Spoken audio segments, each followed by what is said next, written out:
Welcome back to our channel. Today we're diving into one of the most surprising coins in US history, the 1973 Kennedy half dollar. At first glance, it's just a 50-cent coin, but in the right condition with the right mint mark or a rare error, it can be worth hundreds or even thousands of dollars. We'll break down exactly what to look for, from tiny mint mark details to special proof strikes that can turn your pocket change into a collector's jackpot. So grab your coins and let's see if you're sitting on a hidden fortune. Let's get started.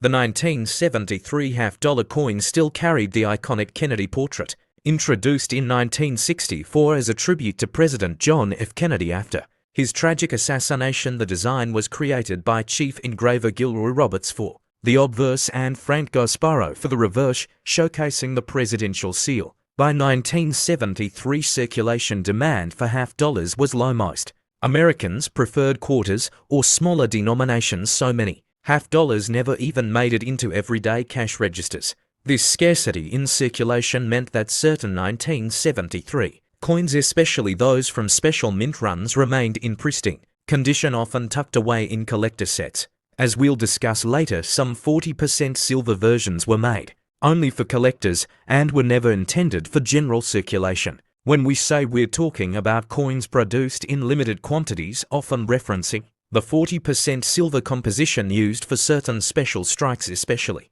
in the years following the removal of silver from circulation coins. While standard 1973 Kennedy half dollars struck for circulation were composed of copper nickel clad over a copper core, the 40% silver versions were reserved for special mint sets and collector-proof issues. These were often struck at the San Francisco Mint marked with an S mint mark. Denver minted coins carry a D, and Philadelphia issues have no mint mark. Understanding where your coin came from and whether it's a 40% silver specimen can make a massive difference in its value. Another major factor in determining your 1973 half dollar's worth is whether it's a regular circulation strike or a proof strike. Proof coins were specially made for collectors with polished dies, resulting in a mirror-like finish and frosted details.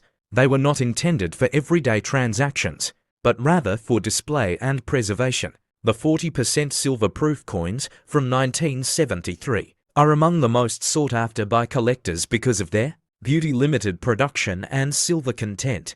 A coin in proof condition, especially one graded by a professional service such as PCGS or NGC, can fetch far more than its face value. The Philadelphia Mint produced around 64 million 1973 half dollars, while Denver struck about 83 million. However, the 40% silver coins, those special collector issues, had a dramatically lower mintage, often under 2 million, making them far more desirable. The San Francisco Mint handled most of these special issues, and since many were kept in protective packaging, a high percentage of them survive in excellent condition. Today, this is why grading becomes crucial to coins from the same year can have drastically different market values based solely on condition and strike quality. A standard copper nickel 1973 Kennedy half in circulated condition is generally worth only its face value of 50 cents. However, in uncirculated condition, values typically start around $2 to $5.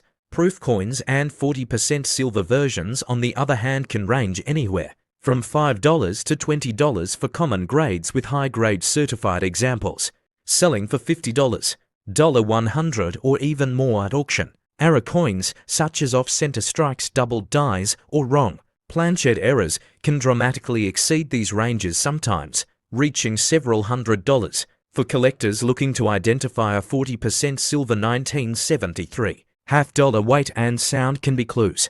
A silver-clad coin will weigh about 11.50 grams, slightly heavier than the copper nickel version, which weighs 11.34 grams.